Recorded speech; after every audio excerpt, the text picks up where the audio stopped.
Mis queridos hermanos, bienvenidos a la iglesia. Hoy estamos haciendo el estudio del libro de Deuteronomio. Estamos en la lección número 262, como pueden ver en la pantalla. Y continuamos pues esta marcha espiritual. Tenemos un conocimiento extraordinario acerca de lo que es la iglesia y lo que ha sucedido, pues la infiltración que ha ocurrido dentro de la iglesia, como en todos los lugares, que es tan interesante. Y claro está, partimos del libro de Deuteronomio para ver todas estas cosas tan importantes. Antes de iniciar el estudio bíblico, vamos a cerciorarnos que estamos en comunión con Dios. Estamos llenos del Espíritu Santo para poder discernir, para poder almacenar, para poder entender la información espiritual. Recuérdense que la Biblia tiene dos capas, una natural, que puede leer todas las personas, y la otra es espiritual, que es discernible solamente por los hijos de Dios, porque tiene contenido espiritual, y se discierne espiritualmente por métodos espirituales.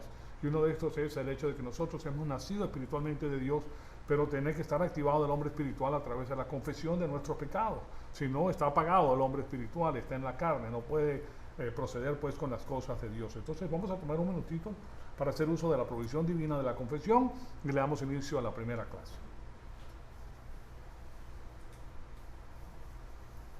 Amado Padre, en conjunto te damos las gracias por este privilegio extraordinario que nos das de permitirnos atesorar tu poderosa palabra en nuestros corazones. Te pido que el Espíritu Santo nos siga retando, Señor amado, para seguir creciendo, para entender todas estas cosas que son tan importantes para nuestra vida espiritual, para entender los errores que han ocurrido en el transcurso de la iglesia, a los cuales muchas personas están aferrados. Señor amado, esta información derrama tu luz sobre estas cosas y nos permite ver todo desde el punto de vista divino. Te pedimos que el Espíritu Santo nos rete entonces con toda esta información y que nosotros todo sea para la gloria y la honra de tu Hijo amado, nuestro Señor Jesucristo. En su nombre te lo pedimos. Amén. Bien, ya saben que en Romanos 12:2 el apóstol Pablo nos exhorta y nos dice: no se adapten a este mundo, al sistema cósmico, no se adapten a lo que están escuchando todos los días aquí en el sistema cósmico, porque eso está promulgado y orquestado por el sistema de Satanás. Dice, más bien transfórmense mediante la renovación de sus mentes para que verifiquen cuál es la voluntad de Dios, lo que es bueno, aceptable y perfecto. Entonces nosotros sabemos que tenemos una lucha invisible, no de guerra de balas y cosas de esas, sino contra huestes espirituales en los lugares celestes, en los cuales pues aquí a través del sistema cósmico de Satanás y sus ángeles caídos se está orquestando la toma de posesión pues de Satanás y del hombre de perdición, básicamente, y estamos llegando ya a los tiempos finales, básicamente. Eso es lo que tenemos aquí y tenemos una amplia evidencia para demostrar que eso es así. Ahora, cosas similares han ocurrido en el transcurso de la historia, pero nunca en la historia ha ocurrido lo que ha ocurrido el día de hoy. Uno de los marcadores esenciales que les puedo decir a ustedes es que con este asunto de la Organización Mundial de Salud cerraron 187 países, señoras y señores. Eso nunca había ocurrido en la historia humana. O sea que ellos tienen a sus séquitos ya en los lugares principales de todas estas naciones y a través del miedo ellos formulan este sistema para que las personas comiencen a acceder y ponerse a sujetarse pues a lo que ellos tienen preparados para tomar finalmente las riendas del poder. Y el último lugar, que es el que mantiene alejado al sistema cósmico, es los Estados Unidos por la cantidad de cristianos que existen. Pero dentro de los Estados Unidos hay un porcentaje diminuto de creyentes maduros. La mayor parte de los cristianos no conocen a Dios, no estudian la Biblia, no saben de qué se trata y por eso son fácilmente utilizados por el sistema para promulgar pues todo lo que ellos proponen. Las iglesias tienen pánico hoy en día. La mayor parte de las iglesias que no conocen a Dios están en pánico. Ustedes pueden ver cómo caminan y cómo están. Entonces, lo que estamos viendo es para hacer una explicación formal de este asunto y vean cómo esto se ha metido dentro de la iglesia en un transcurso prolongado de tiempo, claro está. Estamos viendo lo que era el sacerdocio israelí y el uso ilegítimo del mismo en la iglesia. Y hemos ido a Deuteronomio 18, del 1 al 8, para ver estas cosas. Y la semana pasada concluimos analizando los requisitos divinos para llevar a cabo la ley mosaica. Ustedes que la ley mosaica era con lo cual Dios guiaba al pueblo de Israel. Y era el ayo que ellos necesitaban para saber que Dios Todopoderoso iba a enviar a su Hijo para morir como rescate para ellos. Y entonces él tenía un sistema de separación del pueblo a Dios. Y ese sistema de separación utilizaba al sacerdote. Así de simple. Entonces eso es lo que vamos a ver. Pero tres cosas importantes se mencionan dentro de este plan que tiene Dios. Primero que todo para Israel. Estoy hablando de Israel. El requisito de que sea disponible el juicio o un juez local e inmediatamente para juzgar al pueblo, para mantener al pueblo en justicia. Segundo, la eliminación de la manipulación para influenciar a los jueces, los sobornos, la presión y el cabildeo a los jueces, porque los jueces eran designados por Dios en la teocracia. Y finalmente tenemos también, o tercero, tenemos la necesidad de tener un estándar trascendental y objetivo de justicia. No es el juez el que inventa las cosas, tiene que tener una trascendencia. No es el hombre el que inventa las leyes, es Dios el que le da las leyes al hombre. Y eso trasciende el tiempo y el espacio. O sea que en lo que concierne a la metafísica, ya ustedes, meta es más allá de física, más allá de lo físico, la verdad a la cual a nosotros nos adherimos es la verdad trascendental de la palabra de Dios, que no está sujeta al tiempo y al espacio, que es promulgada por Dios y dada al hombre. O sea que no sale del tiempo y del espacio, no sale de la mente carnal del hombre, sino sale de Dios.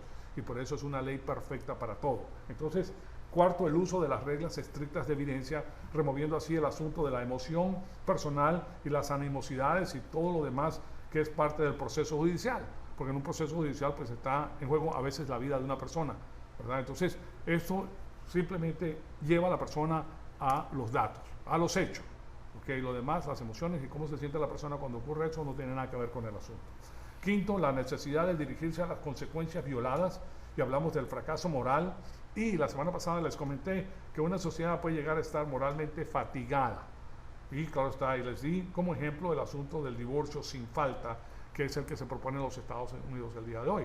Antes tenías que probar por qué te querías divorciar. Tenía que haber una causa bíblica para el divorcio, como si la mujer se fue con otro hombre, ¿okay? Eso es una causa bíblica para el divorcio, pero eso lo quitaron, echaron a un lado y pusieron el divorcio sin falta. Nadie tiene falta, simplemente que no funcionó. Entonces, claro está, debido a la fatiga de la ley moral, ellos bajaron los estándares y pusieron eso como parte del asunto. Y como aquí en los Estados Unidos relajaron las leyes antiguas entonces, y llegamos a la conclusión de que el Evangelio es la solución de todo esto. Pero no todos se quieren. Si no conocen el Evangelio, no conocen las leyes divinas y la importancia de lo que es el matrimonio, la importancia de lo que es la familia, la importancia de lo que es el libre albedrío, entonces no les interesa. Entonces ellos van a votar personas que piensen de la manera que ellos piensan. Entonces, y si una persona se quiere zafar de un matrimonio malo, pues entonces se zafa fácilmente, porque esa persona en los Estados Unidos el día de hoy y en los otros países simplemente proponen a jueces y proponen leyes que están de acuerdo a lo que ellos quieren. Y así se arregla el problema. ¿Sí se dan cuenta? Porque pueden votar para ponerlo. Entonces, el punto 6 que les di es el uso legítimo de la pena capital. Y les comenté que en la Biblia la pena capital es inseparable de la cuarta institución divina del Estado civil. Recuérdense las 4 instituciones divinas. El libre albedrío, que es lo principal por el cual el hombre está aquí en la faz de la tierra vivo. El libre albedrío nos deja saber que nosotros estamos aquí para resolver el conflicto angélico. Y por eso el homicidio está en contra de la ley. Y por eso el homicidio se paga con la pena capital de muerte. Y después de eso tenemos el matrimonio, que es sagrado, tenemos a la familia, que es la parte que hace un país vigoroso, y cuarto, pues la institución divina del nacionalismo. Y para proteger todo eso, los 10 mandamientos se los di a ustedes en forma de quiasmo, que protegen toda la institución divina, protegen la mano de obra, protegen todo. Por ejemplo, el día de sábado de descanso es protección de la mano de obra. La mano de obra tiene que tener un descanso, una vez a la semana tiene que descansar para volver a cargar las baterías, ¿verdad? Y el robo, pues no lo permite la Biblia, porque entonces le estás robando a una persona que trabajó fuertemente para tener lo que tiene, y tú vienes de sinvergüenza y se lo robas. ¿Sí se dan cuenta? Entonces todo eso es protección para poder proteger a la familia.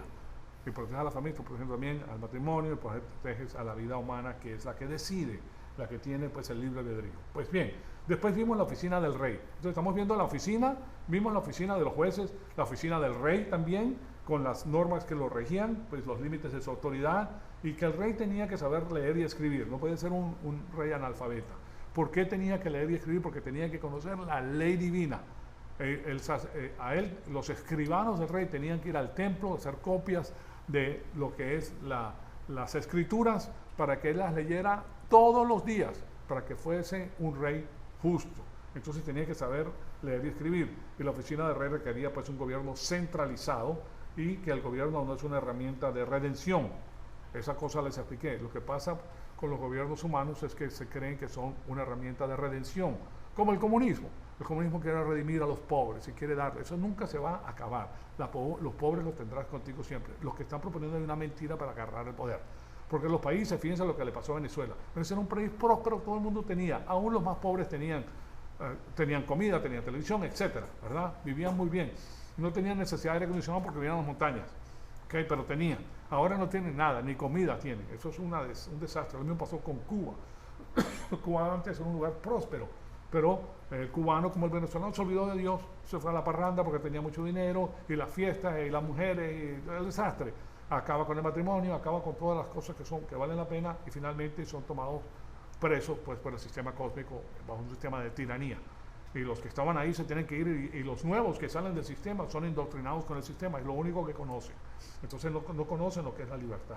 Pues bien, el asunto es que el gobierno no es una herramienta de redención, o sea, ellos no son dioses. ¿Sí me explico? Ellos no son los dioses, solamente hay un Dios. El gobierno está ahí para restringir a la maldad, para permitir que el bien florezca, y tiene una función ética, pero no es asunto de redención. Entonces finalmente leímos a Deuteronomio 18 del 1 al 8 para ver el asunto de la tercera oficina importante de Israel, que es la oficina sacerdotal, de los sacerdotes, y eso es lo que vamos a compenetrar el día de hoy. Entonces vimos las oficinas de los jueces, que los jueces son primero que el rey, después el juez, que se sujeta pues al sacerdocio y se sujeta a la ley, y tercero los sacerdotes. Entonces, para ponerles esto, lo que quiero hacer es ir a Deuteronomio 1, 8 y en adelante, del 8 del 1 al 8, y se los voy a leer para que ustedes tengan pues en el trasfondo lo que estamos estudiando. Los sacerdotes levitas tenían que ser de la familia de Leví, que era era Aarón, el hermano de Moisés, ¿verdad? Los sacerdotes levitas, toda la tribu de Leví, no tendrán porción ni heredad con el resto de Israel, porque todo el resto de Israel a las otras 11 tribus se le dio terreno perpetuo, a perpetuidad. No podían perder ese terreno, lo podían vender, pero después en el día de jubileo, en el año de jubileo, regresaba al dueño. ¿Sí se dan cuenta? Entonces, solamente como lo vendían, pero solamente si le quedaba 3 años para el día de jubileo, por 3 años, o sea, le tenían que poner un precio de 3 años al terreno, porque tenía que regresar a la familia esa. Entonces, comerán de las ofrendas encendidas al Señor y de su porción, ese era el alimento que ellos tenían. No tendrán heredad entre sus hermanos, el Señor es su heredad, como les he prometido. El versículo 3 dice, y este será el derecho de los sacerdotes de parte del pueblo, de los que ofrecen como sacrificio buey u oveja. Darán para el sacerdote la espaldilla, que ahí están las fajitas, ¿verdad? La espaldilla, las quijadas y el cuajar. Y le darás las primicias de tu grano, del mosto, de tu aceite y del primer esquileo de sus ovejas. Cuando estamos hablando de espaldilla, no estamos hablando simplemente de la fajita, estamos hablando del lomito, como comprenderán. O sea, se va a la mejor porción de la oveja, de los animales. Y después el número 5 es porque el Señor tu Dios les ha escogido a él y a sus hijos de entre todas las tribus. Y aquí tenemos la clave, pues la cláusula de propósito que le sigue a todo esto. ¿Cuál fue el motivo por el cual lo hace? Para que sea ahí y sirva en el nombre del Señor para siempre. El sacerdote está ahí para servir en el nombre del Señor para siempre. Eso es algo muy interesante que nosotros tenemos que referir a la edad de la iglesia, porque todos nosotros somos embajadores de Cristo y todos nosotros somos sacerdotes del Dios Altísimo. Nosotros somos sacerdotes reales, estamos ahí para servir al Señor. Eso no lo podemos quitar de nuestro camino, ¿okay? Es un error pretender que nosotros no tenemos que servir al Señor. Estamos aquí para servir al Señor. Lo que pasa es que a través del conocimiento que adquirimos de la palabra de Dios nos damos cuenta que esa es la necesidad imperiosa que tenemos que aprender. Y cuando tú comienzas a servir al Señor, el Señor comienza a derramar sobre ti bendiciones que sobrepasan al entendimiento. Pero el proceso de crecimiento espiritual se trata de eso, para que tú sepas que Dios te redimió del mercado de esclavo de pecado, de la muerte espiritual, para darte vida eterna y para que tú sirvas al Señor con tu propia voluntad. Por eso le dice al pueblo de Israel, amarás al Señor tu Dios con todo tu corazón, con toda tu alma y con toda tu fuerza. ¿Por qué? Porque primero tenían que conocerlo a Él. Es imposible que tú conozcas al Señor y no lo ames con todo tu corazón, con toda tu alma y toda tu fuerza. ¿Por qué? Porque Él es amor. A medida que tú lo vas conociendo te das cuenta de su grandeza, cómo te ama, cómo te protege, cómo te da todo lo que tú quieres. El aire que respiras se lo da Él. La comida que te comes se la da Él. La habilidad para poder trabajar te la da Él. El deseo para trabajar te lo da Él. O sea, todo. Él te da el derecho de tener tus propias escogencias. O sea, aquí no hay fatalismo dentro del plan de Dios. No es que será, será. No, Señor. Tú decides cuál va a ser tu camino con el uso de tu libre albedrío. Y el Señor te lo permite. Lo que te dice es que si tú tienes la información que yo te doy, dice el Señor, entonces tus decisiones van a ser decisiones que son favorables para tu vida. Pero si no tienes la información, las decisiones que vas a tomar son las que has adquirido del sistema cósmico, de la programación recibida antes de conocer al Señor. Y esas traen un cataclismo a tu vida. Puedes que llegues a ser millonario, pero al final todo se derrumba. y eso no es lo que queremos nosotros, ¿verdad? Entonces aquí está la cláusula de propósito, está entre el versículo 5 y 6, para que esté ahí y sirva en el nombre del Señor para siempre. El versículo 6 dice, y si un levita sale de alguna de sus ciudades, de cualquier parte de Israel en que resida y llega con todo el deseo de su alma al lugar en que el Señor escoja, él ministrará en el nombre del Señor su Dios, como todos sus hermanos y levitas que están ahí delante del Señor, y comerán porciones iguales, excepto que reciben de la venta de lo que reciban de la venta de su patrimonio. ¿Se da cuenta? Entonces, aquí tenemos que hay una función especial y hay una oficina especial en Israel para el sacerdocio. Y venía solamente de una familia, y solamente eran hombres, no eran mujeres los sacerdotes, todos eran hombres. Entonces, es interesante pues ver ese trasfondo, porque lo que vamos a ver es que en el transcurso de la iglesia han utilizado ciertas cosas que pertenecen solamente a Israel para formular un sistema sacerdotal. Pero ustedes se dan cuenta que en la iglesia no existe tal cosa. Pero primero tenemos que ver de qué se trata el sacerdocio. ¿Por qué no existe ese sacerdocio especializado en la edad de la iglesia? Porque ese es un sacerdocio especializado, le pertenece a la familia de Leví y hacen ciertas funciones en el templo. Entonces, lo primero que quiero hacer es explicarles algunos detalles que tenemos en este texto, pues, pero primero veamos la vista panorámica de todo esto. Los sacerdotes tenían que ser, número uno, levitas, ¿verdad? Pero no todos los levitas eran sacerdotes. Muy interesante, pero no todos eran sacerdotes. Esto lo tenemos hacia el final de este párrafo. La tribu de Leví era una tribu especial que fue separada para Dios, ¿okay? Fue santificada. Recuérdense que separar es santificar. Entonces fue separada para Dios, así como nosotros hemos sido santificados para Él. Nosotros somos santos. Nosotros no tenemos que tener el halo que tienen las religiones. En ciertas religiones un santo es una persona que tiene un halo, que come solamente lechuga y se acuesta en una cama de clavos. ¿Okay? O sea, una persona que solamente, pues vea cómo son así porque no tiene fuerza, pues. Me explico, pero, o sea, le ponen ciertas características a la persona de que no tiene que ver nada con la vida espiritual. Es una persona ascética que se tiende al ascetismo, que es el golpe de pecho y que yo soy muy bueno y que las demás personas no lo son. Entonces, pero nosotros sabemos que también tiene una naturaleza pecaminosa y lo hace un ser humano como todos los demás. Y la Biblia nos dice que no hay uno solo bueno. Entre nosotros no hay uno solo bueno con la excepción de nuestro Señor Jesucristo. Entonces, eso a nosotros nos deja saber lo interesante que es la palabra de Dios. Eso nos hace distinguir a todas las personas. A unos que se creen la gran cosa y porque te hablan con cierta voz y tienen cierto caminar y se ponen cierta ropa y dicen, tiene la naturaleza pecaminosa como todos los demás. Es imperfecto como todos los demás. Entonces nosotros no nos sujetamos a los hombres, nosotros nos sujetamos a Dios. Dios es el único, Jesucristo es el único que no tiene naturaleza pecaminosa, es el Hijo de Dios y es Dios Hijo, es nuestro Creador. A Él nos sujetamos nosotros. Ahora, eso no significa que no nos vamos a sujetar a la ley, porque la palabra de Dios también nos dirige hacia allá. Hay que respetar a la ley. No te vas a poner el que yo no te hago caso a ti o no le hago caso al presidente porque yo le hago caso a Dios. No, señor. Pero tienes que hacer caso como ciudadano al país donde tú resides. Entonces, eso es lo que tenemos pues hacia el final del párrafo.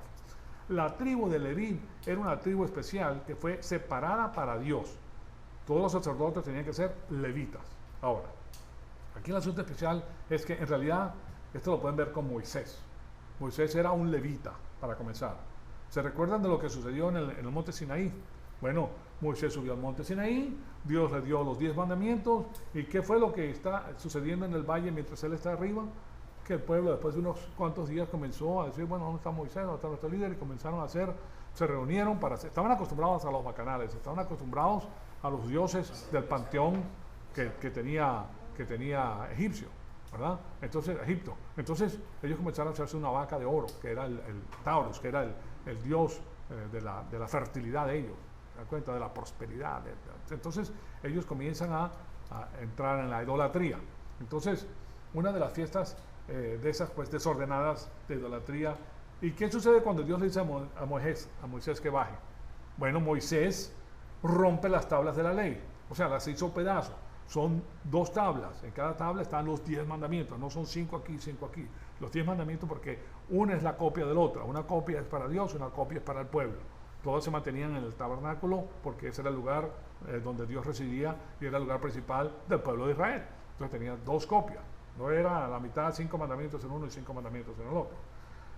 Entonces, ahí vemos que Moisés rompe las tablas de la ley, las hace pedazo, y no fue simplemente porque estaba furioso. Estaba rompiendo esa tabla, significaba, el rompimiento de las tablas significaba que se estaba rompiendo el contrato entre Dios y los hombres. Se rompió el contrato, no quieren hacer lo que quiero, se rompió el contrato, ¿verdad?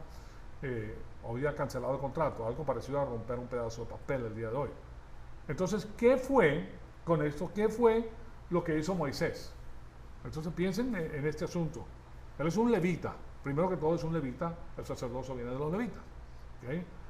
Ahí está Moisés y Dios le dice, estoy cansado de este pueblo corrupto, como está cansado con este pueblo corrupto de los Estados Unidos también, y con el mundo entero, porque en el mundo entero está el paganismo a la orden del día. Entonces, estoy cansado de este pueblo corrupto, vamos a deshacernos de ellos, de este pueblo, y haré una nación nueva de ti, le dice a Moisés. Entonces, si ustedes piensan en esto por un momento, ¿verdad? Eso es casi, parece decir que Dios iba a violar el contrato abrahámico, porque él había hecho un contrato con Abraham previamente, en el cual iba a favorecer al pueblo completo, ¿verdad? El contrato abrahámico decía que el Mesías iba a salir de la tribu de Judá, pero Moisés es de la tribu de Leví, y se hace un nuevo pueblo de la tribu de Leví, entonces ya se acabaron las otras tribus, entonces se echa a perder todo el contrato previo que había hecho Dios con Abraham. Entonces, ¿qué es lo que está sucediendo cuando Dios viene a Moisés y le dice que vamos a eliminar este pueblo y vamos a hacer una nación nueva de ti? Pues lo hizo para estimular algo en el corazón de Moisés, señoras y señores. ¿Y qué fue lo que le dijo Moisés a Dios? Bueno, lo primero que Moisés hace es interceder por el pueblo. Ahí está su oficio como sacerdote de Dios levita, la intercesión del pueblo en la presencia de Dios. Y ahora está dentro de lo que dice él, es que los egipcios se van a reír de nosotros. Es lo que le dice él a Dios. ¿Qué es lo que está diciendo Moisés entonces?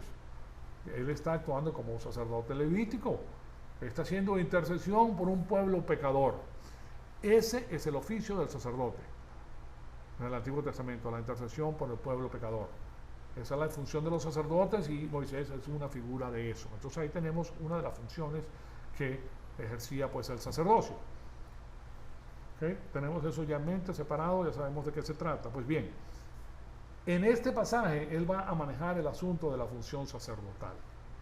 Y, o sea que lo que los sacerdotes hacen como, qué es lo que ellos hacen y cómo son mantenidos los sacerdotes. Tenía una función prescrita ya Dios para hacer estas cosas. Entonces, o sea que ya hemos pasado pues pensado un poquito acerca de esto pues en la sección de la economía que les expliqué en las clases anteriores. Entonces ahora hay algo importante para la iglesia cuando se trata de manejar este asunto de los sacerdotes. Lo que quiero hacer pues es enseñarle un par de cosas y después vamos a ver el Nuevo Testamento, en el Nuevo Testamento la representación de los oficiales de la iglesia, y ahí se van a dar cuenta, ahí se les va a caer una cantidad de dudas extraordinarias de lo que ocurre pues en estas iglesias, que lo que está sucediendo es una violación completa de la palabra de Dios.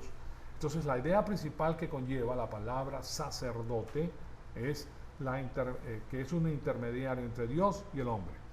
Esa es la palabra sacerdote, intermediario entre Dios y el hombre. Y eso lo tenemos que mantener en mente, pues debido a que voy a tomar esa idea en particular, lo voy a expandir esa idea, y ahora miren lo que sucede. El sacerdote es un intermediario entre Dios y el hombre, ¿correcto? Esa era la función que tenían ellos en el Antiguo Testamento. ¿Y por qué tiene que existir un intermediario entre Dios y el hombre? Esa es la pregunta que nos tenemos que hacer, porque Dios es santo y el hombre es pecador. El hombre no puede llegar a Dios en su condición de pecador. Dios es santo, no puede permitirlo, su presencia es santa. Entonces el sacerdote viene a existir debido a la caída. ¿Por qué existe el sacerdote? Por la caída del hombre. Entonces Dios prepara a un segmento del pueblo de Israel, a una familia en especial, y los hace sacerdotes del Dios Altísimo. Y tiene que haber un intermediario entre Dios y el hombre, y esa es la idea principal. Entonces, con esto queremos ver algo interesante, porque vamos a rastrear esta idea a través del Antiguo Testamento, y después vamos a darle un vistazo pues dentro de la iglesia. Vamos a ver lo que sucede en la iglesia, y vamos a ver entonces que lo que está ocurriendo en la iglesia está invertido. Hay algo mal, hay algo que no funciona bíblicamente. Entonces, esto de nuevo, aquí lo que tenemos es que recordar que los sacerdotes actúan como intermediarios entre Dios y el hombre. ¿Ok? Permíteme, sí, yo estoy bien. No fue mío el que sonó, ¿verdad? Entonces, en el Antiguo Testamento esa era la función que tenía. Pero en ningún lugar, escuchen esto porque aquí viene la parte interesante, en ningún lugar, desde el inicio de la iglesia en el día de Pentecostés, en el día que el Nuevo Testamento comienza, existe un solo récord de que esa oficina exista fuera del Señor Jesucristo. ¿Vieron eso? Esa oficina, y me estoy refiriendo a un sacerdocio especializado. ¿Okay? La oficina de un sacerdote no existe en el Nuevo Testamento. Entonces, primero que todo, no se dice nada acerca de los sacerdotes especializados después del día de Pentecostés. Ahora, nosotros debemos pensar en eso. ¿Por qué? La pregunta es ¿por qué? ¿Por qué no se dice nada acerca de los sacerdotes en lo que concierne a la iglesia? Eso es algo que nos tenemos que preguntar, pues. ¿Qué fue lo que sucedió? Algo cambió entonces entre el Antiguo Testamento y el Nuevo Testamento. Recuerden que son dos dispensaciones diferentes y ya nosotros no estamos bajo la ley mosaica, nosotros estamos bajo la ley del Espíritu de vida y de verdad. Entonces, aquí hay algo que ha ocurrido. El segundo punto es el siguiente. La Iglesia Ortodoxa griega y la Iglesia Católica Romana insiste en continuar el sacerdocio especializado como un ministerio principal de la Iglesia en vez de enseñar los ministerios evangélicos y edificadores como la parte central de la cristiandad. ¿Oyeron eso? Ellos se han dedicado a tener un sacerdocio especializado en el cual el pueblo entero tiene que depender. Ahora vamos a estudiarlo profundamente porque recuerden que tengo familia católica que está dentro de este sistema, pero tienen que tener la información correcta, que ellos mismos investiguen porque los mismos católicos han escrito acerca de este asunto. Ahora, lo que estamos haciendo aquí es ver a una cantidad grande de historia de la iglesia, una cantidad muy grande. Y esto es algo que todavía está ocurriendo el día de hoy. Estamos tratando con la idea de un sacerdocio. ¿Okay? Fíjense en esto. Estamos entonces, obviamente que muchos de ustedes pertenecían a la Iglesia Católica, porque es la iglesia grande, a la cual generalmente el hispano, latino, mexicano ha estado bajo ese sistema. Todos nosotros venimos de ese sistema. O sea, entonces saben bien lo que les estoy diciendo. O sea que a la curia se le conoce como el sacerdocio. Y los sacerdotes, en el vulgo, los curas, ¿verdad? Al pastor no se le llama pastor en la Iglesia Católica. Es un sacerdote, ¿verdad?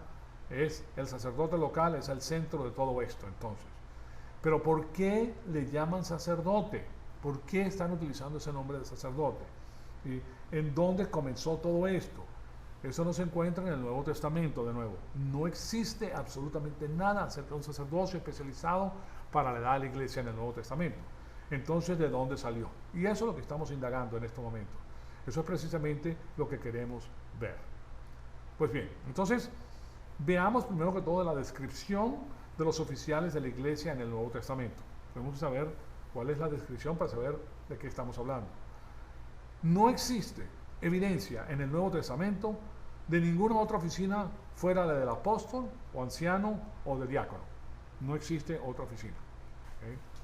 Oficina sacerdotal, si lo podemos decir de esa manera. El anciano fue tomado de la nomenclatura de Israel, primero que todo, de las sinagogas de Israel. Y recuerden que después del año 586 antes de Cristo ya no había una teocracia en Israel.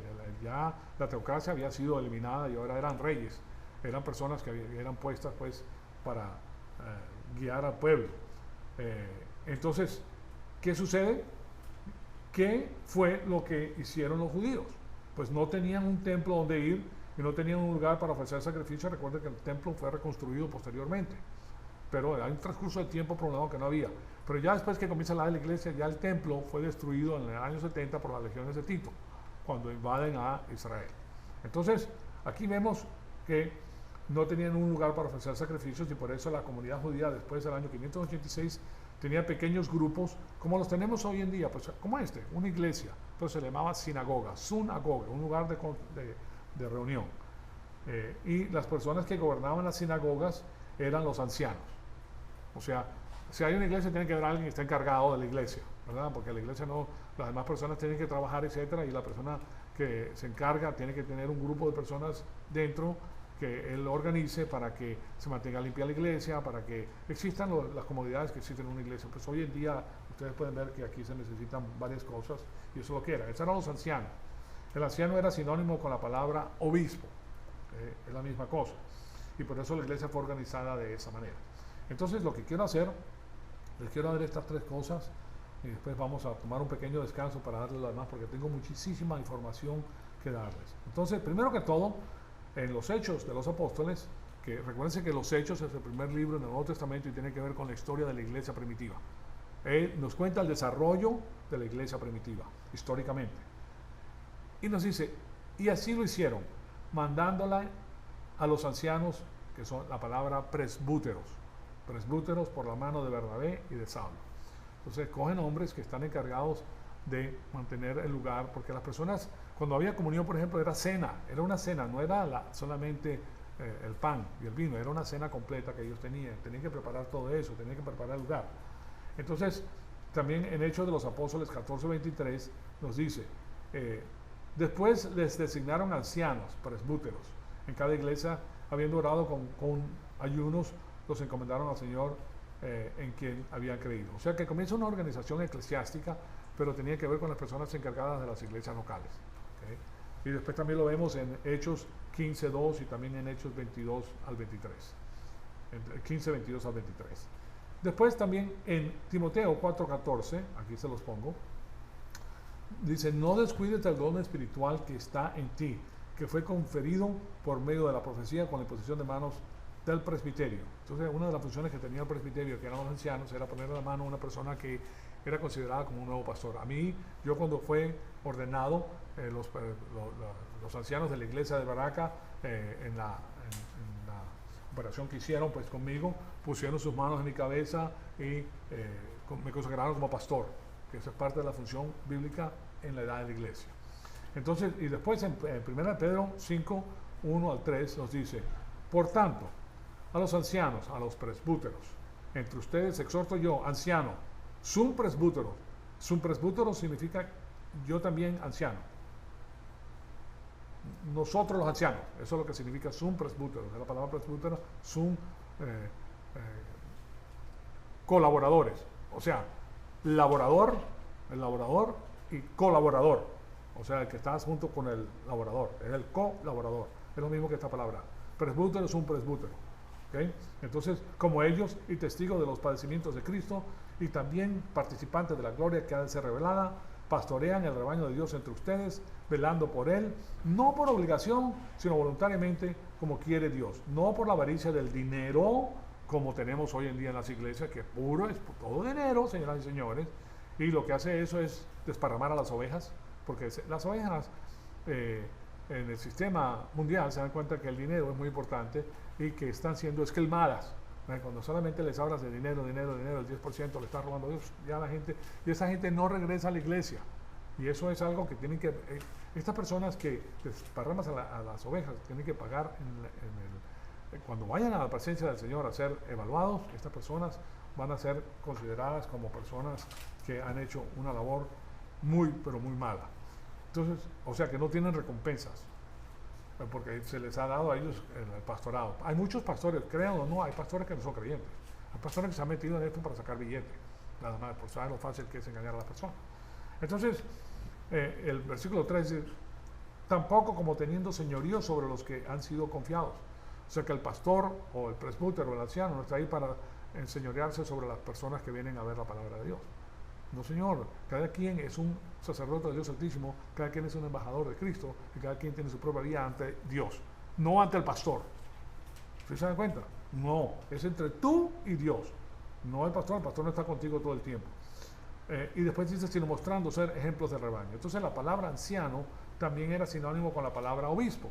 Y en Hechos de los Apóstoles 2:17 le voy a dar 3 versículos y ahí concluimos. Y desde Mileto mandó el mensaje de Efeso y llamó a los ancianos, presbúteros de la iglesia, son ancianos, ¿verdad? Entonces ahora les pongo en Hechos de los Apóstoles 2:17. No obstante, desde Mileto Pablo mandó llamar a los dirigentes presbúteros, ahí le llama presbúteros, ¿verdad? Y en la Biblia de Jerusalén y de Mileto envió a llamar a los presbíteros. Uno lo traduce presbítero, el otro lo traduce dirigentes y el otro anciano. ¿Se dan cuenta? Que es la misma cosa. Entonces, aquí vemos que hay una oficina especializada. Lo que quiero hacer en la próxima clase, le quiero enseñar 2 citas de Donald D. Pross. este señor quien escribió un libro titulado Israel y la Iglesia. Entonces, en la próxima clase, ahí comenzamos con estas citas, porque son muy interesantes, y aquí es donde vamos a ver una tremenda luz derramada en el tema, para que se den cuenta de lo que está pasando en las grandes iglesias. ¿Okay? Por eso Dios diseña sus iglesias para ser iglesias locales, y que no estén sujetas a un sistema de franquicias. ¿A qué le llamo franquicias? No es asunto de ser una franquicia de McDonald's. Tú puedes tener un restaurante, pero tú puedes ser un restaurante de McDonald's, o sea, es una franquicia. Ustedes saben lo que sucede cuando hay una franquicia. Tienes que hacer lo que te dice la central, la oficina central. Tienes que la hamburguesa de cierto tamaño, tiene que ser de cierto tipo, no puedes agregarle nada al menú, tienes que hacer todo lo que ellos te digan, tienes que comprar donde ellos te digan que compra, tienes que tener, o sea, todos los emblemas que ellos tienen, tú tienes que dirigirte con ellos porque tú tienes una franquicia. Y la franquicia te exige que tú hagas lo que dice la casa principal. Es una franquicia. Y lo que nosotros vemos dentro de la iglesia es que hay franquicias. ¿Okay? ¿Quiere decir que, por ejemplo, McDonald's entonces no alimenta a las personas? No, de ninguna manera. Se alimenta muchísimas. Es más, alimenta más personas que las personas que los restaurantes locales. ¿Correcto? Sí, pero es la misma cosa que vas a comer ahí siempre. En los restaurantes locales tienes cosas diferentes. ¿Okay? Pero es un sistema. A eso me dirijo. Sí alcanzan a personas, pero esos sistemas grandes se corrompen con el periodo de tiempo, especialmente en las cosas espirituales. Y por eso Dios ha declarado que las iglesias deben ser separadas. Cada iglesia, cada pastor tiene que darle cuentas a Dios. Si es un pastor que ama a Dios, tiene que estudiar la palabra de Dios, tiene que enseñar la palabra de Dios. ¿Okay? Y no está ahí por lucro. ¿Me explico? Eso es una de las características especiales que tienen pues, los pastores que dirigen a la iglesia de la manera correcta. Pero tienen que estudiar, tienen que saber los idiomas originales, tienen que tener un estudio profundo porque están dirigiendo a los hijos de Dios, a las ovejas de Dios.